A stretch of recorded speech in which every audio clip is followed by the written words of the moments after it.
જય હિન્દ વિદ્યાર્થી મિત્રો. વિદ્યાર્થીઓ, માહી એજ્યુકેશનમાં હું પલ્લવી ગોહિલ આપ સૌનું સ્વાગત કરું છું. વિદ્યાર્થીઓ, અગાઉના વિડીયોમાં આપણે ધોરણ 5 વિષય ગણિત પ્રેક્ટિસ વર્કમાં પ્રકરણ નંબર 5 તે સરખું દેખાય છે એમાં પ્રશ્ન નંબર 5 સુધી જોઈ ગયા. તો આજે આપણે જોઈશું પ્રશ્ન નંબર 6 થી. પ્રશ્ન નંબર 6 છે સમમિતિ ધરાવતા અંકો તૂટક રેખાથી દર્શાવો. જુઓ, અહીંયા સમમિતિ ધરાવતા અંકો એટલે કે જ્યારે એને આપણે બે ભાગ કરીએ તો બંને ભાગ સરખા હોય. તો આનો આપણે સરખો ભાગ નહીં થાય. સરખા ભાગ કયા અંકના થશે? તો 3 નો થશે વચ્ચેથી. ત્યારબાદ આ પણ નહીં થાય. હવે થશે 8 નો. તેને પણ આપણે આ રીતે વચ્ચેથી કરીશું. બરાબર, 3 ને આપણે અહીંયાથી વચ્ચેથી તૂટક રેખા કરવાની છે. તમારે આ તૂટક રેખા કરતી વખતે સ્કેલની મદદ લેવાની છે. જોઈએ પ્રશ્ન નંબર 7. સમમિતિ ધરાવતા મૂળાક્ષરો તૂટક રેખાથી દર્શાવો. જુઓ, બી છે. બી ને આપણે બાજુમાં કરીશું. ત્યારબાદ આઈ થશે. એચ માં પણ આપણે ઉપરથી કરીશું. જે માં, એફ માં અને જી માં નહીં થાય. જુઓ, આર નહીં થાય. ડબલ્યુ થશે. એને આપણે ઉપરથી આ રીતે, જુઓ પેન્સિલથી આપણે ડ્રો કરેલી છે. આ રીતે તૂટક રેખા દોરવાની છે. ઝેડ નહીં થાય. ઈ માં થશે. આ રીતે કરીશું. એક્સ માં થશે. એક્સ માં કરીશું આપણે આ રીતે. કે માં પણ થશે.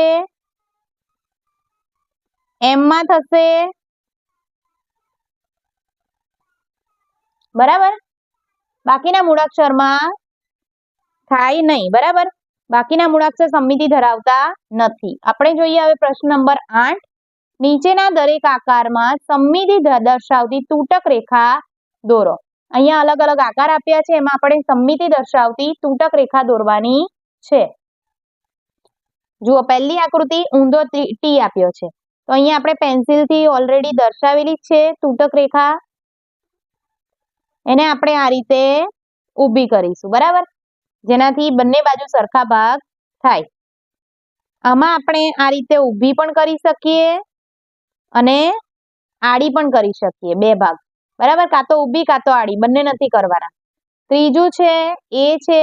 એને આપણે આ વચ્ચેથી આમ લાઈન કરીશું. બાજુની આકૃતિ છે એમાં પણ વચ્ચેથી લાઈન કરીશું. 5 નંબરમાં આ રીતે કરીશું. 6 માં આ રીતે કરીશું આપણે. 7 નંબરમાં આપણે ઊભી પણ કરી શકીએ લાઈન. બરાબર, કાં તો આડી પણ કરી શકીએ. 8 નંબરમાં પણ એવું જ થશે. ઊભી પણ તમે કરી શકો અથવા આડી પણ કરી શકો. 9 નંબરમાં ફક્ત ઊભી જ થશે આ રીતે. 10 માં તમે ઊભી પણ કરી શકશો અને આડી પણ તૂટક રેખા કરી શકશો. 11 નંબરમાં ઊભી રેખા થશે. 12 માં તમે ઊભી અને આડી બંને કરી શકશો. 13 નંબરમાં છે તો આ રીતે ઊભી કરાશે અથવા તો આડી બંને કરી શકશો. 14 માં તમે આ રીતે ક્રોસ કરવાની છે, કાં તો જમણી બાજુ ડાબી બાજુ પણ આ રીતે તમે કરી શકશો.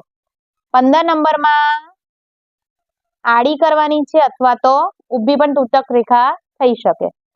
16 માં ઊભી કરીશું આપણે.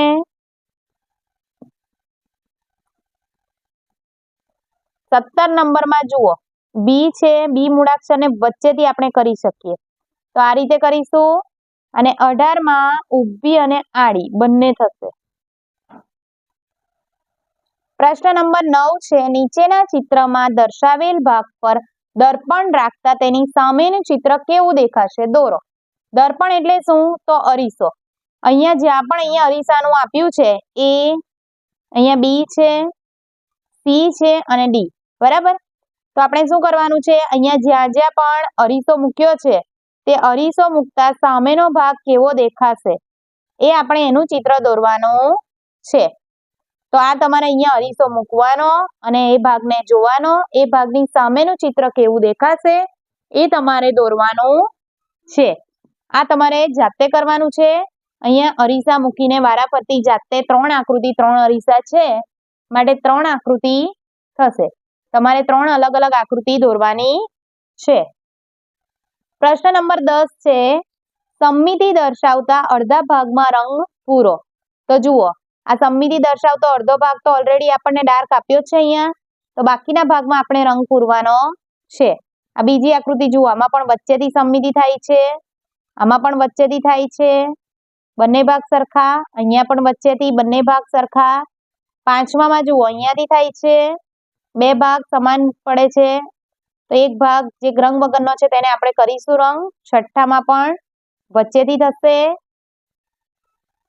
સાતમામાં જુઓ, વચ્ચેથી થશે, બંને ભાગ સરખા, તો આ બાજુ તમારે રંગ કરવાનો છે. આઠમામાં આ રીતે થશે સમમિતિ, તો આ ભાગમાં રંગ કરવાનો છે. નવમામાં વચ્ચેથી લીટી દોરીને સમમિતિ થશે, તો નવમામાં આ ભાગમાં રંગ કરવાનો છે.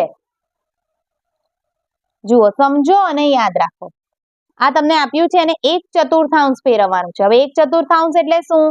તો 1/4 એટલે આ જે આકૃતિ હોય ને એના 4 ભાગ, એમાંથી એક ભાગ, બરાબર? એટલે જે આકૃતિ આ દિશાની હશે ને એ ક્યાં આવશે? આ દિશામાં. અહીંયા ટપકું બતાવ્યું છે, અહીંયા ઉપર ટપકું હતું.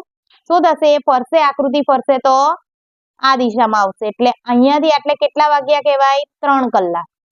તમારે આ યાદ રાખવાનું છે. 1/4 બરાબર 3 કલાક થાય. તો જ્યારે આકૃતિ ફેરવવાની હોય તો આપણે એવું જ વિચારવાનું કે હવે 3 કલાક ફેરવવાના છે, તો 3 કલાક કઈ દિશામાં જશે? એ દિશામાં આપણે આકૃતિ ફેરવવાની. એવી સેમ રીતે થશે 1/2. 1/2 એટલે શું થાય? તો 2 સરખા ભાગ, બરાબર? તો આકૃતિ હમણાં અહીંયાથી 2 સરખા ભાગ કર્યા છે. આકૃતિ આમ છે તો ફરશે અડધું એટલે શું? 6 કલાક. તો 6 કલાક ફરશે તો નીચે આવશે. એટલે નીચે ટપકું તમને બતાવ્યું છે. એટલે 1/2 બરાબર 6 કલાક થાય. હવે ત્રીજી આકૃતિ જોઈએ. 1/3 ફેરવવાનું છે. એટલે એક આકૃતિના 3 સરખા ભાગ છે, બરાબર? એમાંનો એક ભાગ. હવે આ કેટલા વાગ્યા? અહીંયાથી અહીંયા જાય છે માટે કેટલા વાગ્યા? 4, બરાબર? અહીંયાથી 4 વાગ્યા ઘડિયાળમાં, માટે 4 કલાક. 1/3 બરાબર શું ગણીશું? 4 કલાક ગણીશું. અને 1/6 એટલે શું? તો જુઓ, અહીંયાથી 1 2 3 4 5 ને 6 સરખા ભાગ પાડ્યા છે, એમાંનો એક ભાગ, બરાબર? તો અહીંયાથી આટલા કેટલા વાગ્યા કહેવાય? 2 કલાક. એટલે 1/6 બરાબર 2 કલાક આપણે ગણીશું. તો જોઈએ આપણે આગળ પ્રશ્ન. હવે 1/2 એટલે કેટલું? તો 6 કલાક, બરાબર? કોઈ પણ આકૃતિ 6 કલાક એટલે ઉપરથી ઊંધી કરવાની છે, બરાબર? જે દિશા હોય એનાથી વિરુદ્ધ દિશામાં આકૃતિ કરવાની છે. તો પહેલી આકૃતિ જોઈએ. તો પહેલી આકૃતિને અહીંયાથી આમ ફેરવીશું તો પણ એની એ જ રહેશે. બીજી આકૃતિ કેવી થશે?